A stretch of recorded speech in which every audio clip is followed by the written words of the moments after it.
বন্ধুরা, আপনি কি কখনো ভেবে দেখেছেন যে পুরো ব্যবস্থা যখন দুর্নীতিগ্রস্ত হয়ে পড়ে এবং বিচারালয়ে অন্ধকার নেমে আসে, তখন একজন সাধারণ মানুষ কিভাবে ন্যায়বিচার পাবে? আজ আমি আপনাদের এমন একটি অবিশ্বাস্য গল্প শোনাতে যাচ্ছি, যেখানে একজন তরুণ এবং তীক্ষ্ণ আইপিএস অফিসার অবনী চৌধুরী শুধুমাত্র একটি মেয়েকেই ন্যায়বিচার দেননি, বরং পুরো ব্যবস্থাকে নাড়িয়ে দিয়েছেন।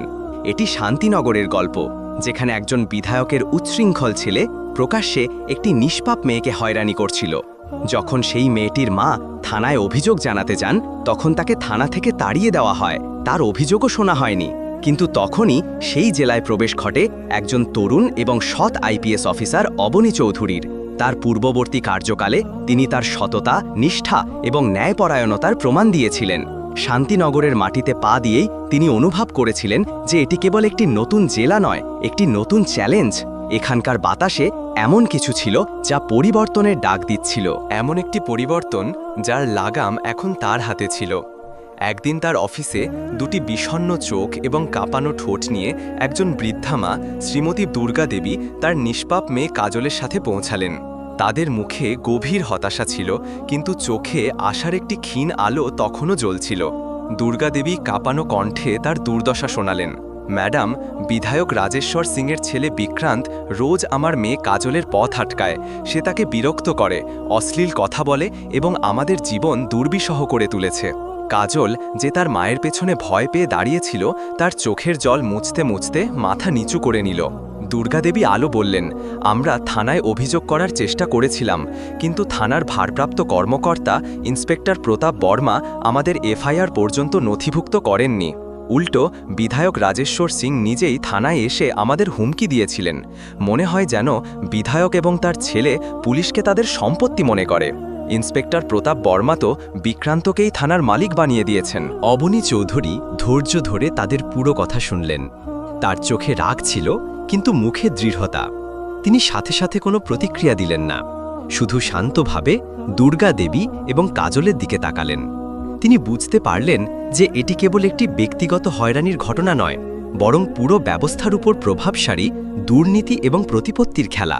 তিনি দুর্গাদেবীকে আশ্বস্ত করলেন যে তারা ন্যায় বিচার পাবে এবং তাদের ফিরিয়ে দিলেন। অবনী তার মনে একটি পরিকল্পনা তৈরি করলেন। তিনি জানতেন যে সরাসরি পদক্ষেপ হয়তো কাজ করবে না। এই ঘটনায় ইন্সপেক্টর প্রতাপ বর্মার যোগসাজশ স্পষ্ট ছিল। তিনি কাউকে কিছু না জানিয়ে এই ঘটনার গভীরে যেতে চেয়েছিলেন। তিনি বুঝলেন যে যদি তিনি এসপি এর পোশাকে গিয়ে জিজ্ঞাসাবাদ করেন, তাহলে সব পুলিশকর্মী সতর্ক হয়ে যাবে এবং সত্য সামনে আসবে না। পরের দিন অবনী চৌধুরী একটি সাধারণ সালোয়ার কামিজ পরলেন। তার চুল একটি সাধারণ খোপা করে বাঁধলেন এবং মুখে কোনো মেকআপ করলেন না। তিনি তার ব্যক্তিগত গাড়ি নিয়ে নিজেই ড্রাইভ করে দুর্গাদেবীর গ্রামে পৌঁছালেন। দুর্গাদেবী এবং কাজল, যারা তার প্রত্যাশার আগেই প্রস্তুত ছিলেন, তাদের দেখে তার মনে এক অদ্ভুত স্বস্তি এলো। তিনজন একসাথে শান্তিনগর থানার দিকে চললেন। থানায় ঢুকেই অবনী দেখলেন যে সেখানকার পরিবেশ অত্যন্ত বিশৃঙ্খল ছিল। কিছু পুলিশকর্মী ফোনে কথা বলছিলেন, কেউ কেউ তাদের চেয়ারে আরাম করে বসেছিলেন এবং একজন হেড কনস্টেবল জোরে জোরে হাসছিলেন। থানার ভারপ্রাপ্ত কর্মকর্তা ইন্সপেক্টর প্রতাপ বর্মা তার চেয়ারে বসে কারো সাথে ফোনে কথা বলছিলেন। তার কণ্ঠস্বর এত জোরে ছিল যে বাইরে থেকেও শোনা যাচ্ছিল। অবনী, দুর্গাদেবী এবং কাজলের সাথে সরাসরি ইন্সপেক্টর প্রতাপ বর্মার কেবিনে গেলেন। অবনী শান্ত কিন্তু দৃঢ় কণ্ঠে বললেন, আমার মায়ের এফআইআর কেন লেখা হয়নি?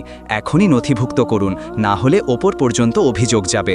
ইন্সপেক্টর প্রতাপ বর্মা ফোন রেখে তাদের দিকে তাকালেন। তার চোখে অহংকার এবং অবজ্ঞার ভাব ছিল। তিনি একজন মোটা ভুঁড়িওয়ালা ব্যক্তি ছিলেন, যার মুখে স্পষ্ট অহংকার দেখা যাচ্ছিল। তিনি চেয়ারে পেছনের দিকে হেলান দিয়ে অবনীর দিকে ওপর থেকে নিচে পর্যন্ত তাকিয়ে হাসতে শুরু করলেন। তুই কে রে আমাদের আইন শেখানোর? যা, নিজের কাজ কর। এখানে কোনো এফআইআর লেখা হবে না। অবনী দেখলেন যে প্রতাপ বর্মার কণ্ঠে শুধু অহংকারই নয়, এক অদ্ভুত বেপরোয়া মনোভাবও ছিল, যেন তিনি কোনো নিয়মকানুন মানতে রাজি নন। তার কথা শুনে দুর্গাদেবী এবং কাজল ভয়ে পিছিয়ে গেলেন। আমি কোনো সাধারণ নাগরিক নই, অবনী জোর দিয়ে বললেন। কোন অধিকারে আপনি একজন ভুক্তভোগী মহিলার অভিযোগ নথিভুক্ত করতে অস্বীকার করছেন? ইন্সপেক্টর প্রতাপ বর্মা এটি শুনে রেগে গেলেন। তিনি তার চেয়ার থেকে উঠে অবনীর কাছে এলেন। তুই খুব কথা বলছিস, চল বাইরে বের হয় এখান থেকে। এমন মেয়ে অনেক দেখেছি যারা থানায় এসে পুলিশকে হুমকি দেওয়ার চেষ্টা করে। এই কথা বলে তিনি অবনীকে ধাক্কা দিয়ে বাইরে বের করার চেষ্টা করলেন। তার হাতের মুঠি বেশ শক্ত ছিল। সেই মুহূর্তে অবনী চৌধুরী তার পকেট থেকে তার পরিচয়পত্র বের করলেন। তার মুখ তখন লাল হয়ে গিয়েছিল, কিন্তু তার কণ্ঠে একটি ভয়ঙ্কর গর্জন ছিল, যা পুরো থানায় প্রতিধ্বনিত হল। আমার নাম অবনী চৌধুরী, এই শান্তিনগর জেলার নতুন আইপিএস। এবার বলুন, এটাই কি জনগণকে ন্যায় বিচার দেওয়ার উপায়? এটাই কি একজন ভুক্তভোগী মহিলার সাথে আচরণ করার উপায়? আপনার লজ্জা হয় না? ইন্সপেক্টর প্রতাপ বর্মার পায়ের নিচে থেকে মাটি সরে গেল। তার চোখ বিস্ফারিত হয়ে গেল, মুখ ফ্যাকাশে হয়ে গেল এবং শরীর কাঁপতে লাগল। তার সমস্ত অহংকার উবে গেল। তিনি কাঁপতে কাঁপতে হাঁটু গেড়ে বসলেন। যেই তিনি অবনী চৌধুরীর অফিসিয়াল আইডি কার্ডে আইপিএস শব্দটি দেখলেন, তার কপালে ঘামের বিন্দু চিকচিক করছিল। থানার বাকি পুলিশ কর্মীরা, যারা এতক্ষণ তাদের কাজে ব্যস্ত ছিল, এটি শুনে হতবাক হয়ে গেল। তারা সবাই নিজেদের জায়গা থেকে উঠে দাঁড়ালো এবং ভয়ে অবনী চৌধুরীর দিকে তাকাতে লাগল। তাদের মধ্যে অনেকেই হাঁটু গেড়ে বসল এবং তাদের ভুলের জন্য ক্ষমা চাইতে লাগল। অবনী চৌধুরী এক মুহূর্তের জন্য তার চোখ দিয়ে পুরো থানাকে স্ক্যান করলেন। তার দৃষ্টি সেই সব পুলিশকর্মীর ওপর পড়ল যারা এখন ভীত দেখাচ্ছিল। এটি কেবল প্রতাপ বর্মার ভুল নয়, তিনি বললেন, এটি আপনাদের সবার ভুল। আপনারা সবাই এই দুর্নীতির অংশ হয়ে গিয়েছিলেন। আপনারা সবাই আপনাদের পোশাকের সম্মান নষ্ট করেছেন। অবনী চৌধুরী তৎক্ষণাৎ তার মোবাইল থেকে ডিজি অফিসে ফোন করলেন। তার কণ্ঠে কোনো দ্বিধা ছিল না। আমি আইপিএস অবনী চৌধুরী বলছি। শান্তিনগর থানার ভারপ্রাপ্ত কর্মকর্তা ইন্সপেক্টর প্রতাপ বর্মা এবং এখানে উপস্থিত সমস্ত পুলিশকর্মীকে তাৎক্ষণিক বরখাস্ত করা হোক। তাদের বিরুদ্ধে বিভাগীয় তদন্ত শুরু করা হোক। তার আদেশ স্পষ্ট এবং পরিষ্কার ছিল। প্রতাপ বর্মা এবং বাকি পুলিশকর্মীদের সেখানেই সবার সামনে বরখাস্ত করা হলো। তাদের পোশাক খুলে নেওয়া হলো এবং তাদের জায়গায় নতুন পুলিশকর্মী নিয়োগের আদেশ জারি করা হলো। দুর্গা দেবী এবং কাজলের চোখে এখন ভয় নয়, স্বস্তি এবং কৃতজ্ঞতার অশ্রু ছিল। অবনী চৌধুরী কাজলের এফআইআর অবিলম্বে নথিভুক্ত করালেন এবং তাদের আশ্বস্ত করলেন যে বিক্রান্তকে যত দ্রুত সম্ভব ধরা হবে। যেই থানার ভারপ্রাপ্ত কর্মকর্তার বরখাস্ত এবং আইপিএস অফিসারের আকস্মিক পরিদর্শনের খবর ছড়িয়ে পড়ল, স্থানীয় মিডিয়া এর আঁচ পেল। পরের দিনই নিষ্পক্ষ আওয়াজের মতো প্রধান সংবাদপত্র এবং শান্তিনগর টুডের মতো টিভি চ্যানেলগুলিতে এই খবরটি শিরোনামে চলে এলো। আইপিএস অবনী চৌধুরীর ছদ্মবেশী অভিযান, দুর্নীতিগ্রস্ত থানার ভারপ্রাপ্ত কর্মকর্তা বরখাস্ত, এর মতো শিরোনাম চারপাশে ছড়িয়ে পড়ল। মিডিয়া দুর্গাদেবী এবং কাজলের হয়রানির গল্পটিও গুরুত্ব সহকারে দেখালো, যার ফলে সাধারণ মানুষের মধ্যে ক্ষোভ ছড়িয়ে পড়ল। সমাজকর্মী এবং মহিলা সংগঠনগুলি ন্যায় বিচারের দাবিতে সোচ্চার হল। মিডিয়ার ক্রমবর্ধমান চাপের মধ্যে সেই সন্ধ্যায় আইপিএস অবনী চৌধুরী তার দলের সাথে বিধায়ক রাজেশ্বর সিংয়ের ছেলে বিক্রান্তকে তার বিলাসবহুল বাড়ি থেকে গ্রেপ্তার করলেন। বিক্রান্ত তার রাজনৈতিক প্রভাব ব্যবহার করে গ্রেপ্তার এড়ানোর চেষ্টা করল, কিন্তু অবনী চৌধুরী স্পষ্ট ভাষায় বললেন, আইনের চোখে সবাই সমান বিক্রান্ত, তোমার নাম আইনের আওতার বাইরে নয়। বিক্রান্তকে হাতকড়া পরানো হলো এবং তাকে থানায় আনা হলো। বিধায়ক রাজেশ্বর সিংও খবর শুনে থানায় পৌঁছালেন, কিন্তু এবার তার মুখ গর্বে নয়, বরং অপমান এবং দুশ্চিন্তায় ভরা ছিল। তিনি অবনী চৌধুরীর ওপর রাজনৈতিক চাপ সৃষ্টি করার চেষ্টা করলেন, কিন্তু অবনী তাকেও সতর্ক করে দিলেন যে যদি তিনি বিচার প্রক্রিয়ায় বাধা দেওয়ার চেষ্টা করেন, তাহলে তাকেও এর ফল ভোগ করতে হবে এবং তার বিরুদ্ধেও আইনি ব্যবস্থা নেওয়া হবে। বিধায়ককে খালি হাতে ফিরতে হলো।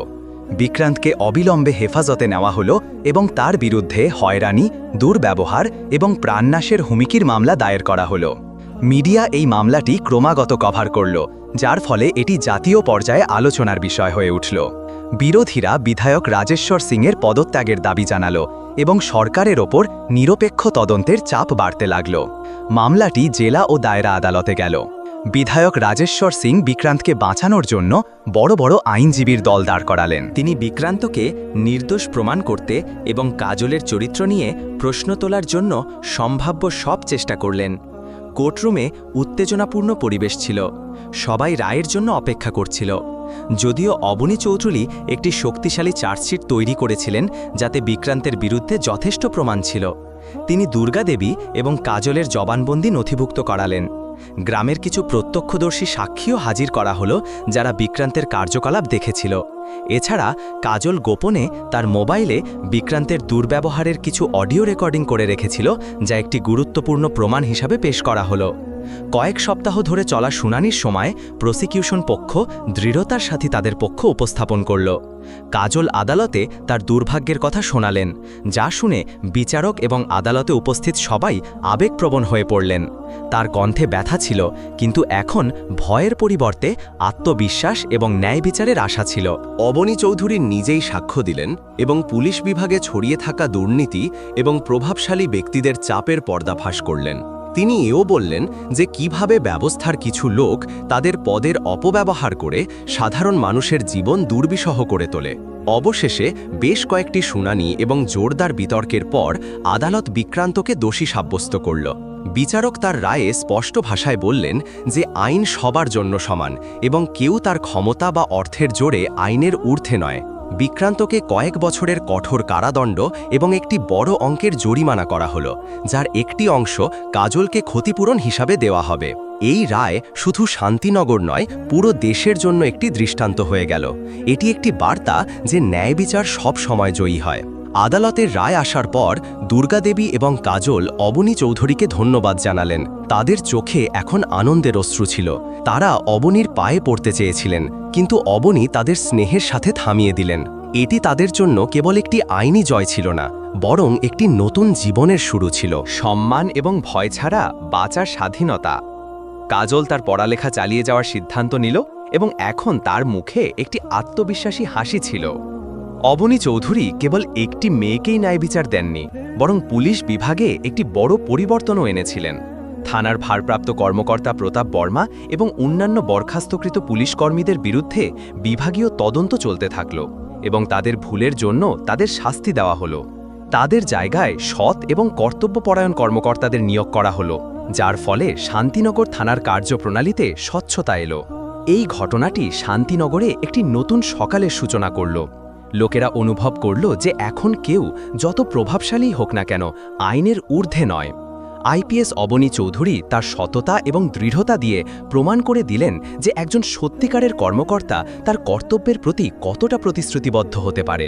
তার গল্প আগামী প্রজন্মের জন্য একটি অনুপ্রেরণা হয়ে গেল, যা দেখিয়ে দিল যে ন্যায় বিচার কখনো কখনো দেরিতে আসে, কিন্তু শেষ পর্যন্ত অবশ্যই আসে। অবনী চৌধুরীর নাম শান্তিনগরের ইতিহাসে ন্যায়, সাহস এবং অখণ্ডতার প্রতিশব্দ হিসাবে নথিভুক্ত হয়ে গেল।